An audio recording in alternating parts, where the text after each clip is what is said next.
everyone, my name is Aizamie Taos from BSED English 1B. In today's video, I'll be teaching the basic techniques in solving the 3x3 Rubik's Cube. But before that, let me define first what is Rubik's Cube. According to Oxford Dictionary, Rubik's Cube is a puzzle in a form of plastic cubes layered with multicolored squares in which player attempts to twist and turn. All the squares of each face are of the same colors. Rubik's Cube is invented by Ernest Rubik in the year 1974. So, now, let us start solving the 3x3 Rubik's Cube. The first thing you need to do is to solve the white cross bottom.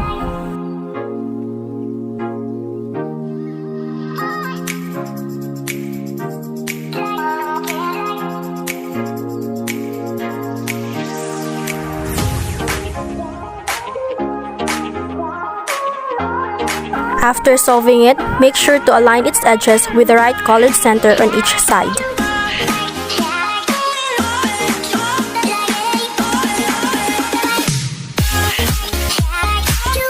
The next thing to do is to put the soft cross at the bottom and solve the corner pieces in each side. At this stage, you'll have to put the lower corners of the cube in the right places and the white side of the cube will be solved. Here's where you will use the R, U, R''U algorithm for your right hand. Rotate only the top layer of the cube to find a corner that's the same color as the center of the other side and use the algorithm until the corner is in the right place. Do the same with the rest of the corners.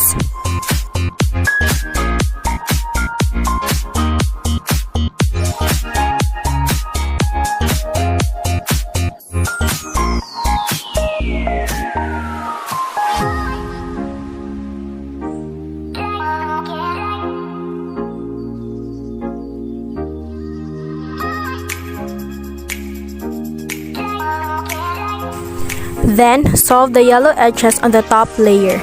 At this stage, the task is to put the corners in place with appropriate colors of neighboring centers.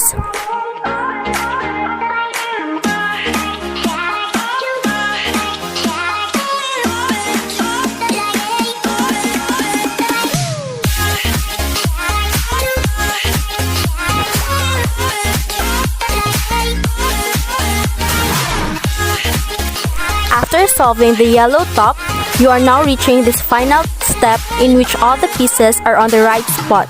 You just have to orient the last layer corners which are now on the top puzzle.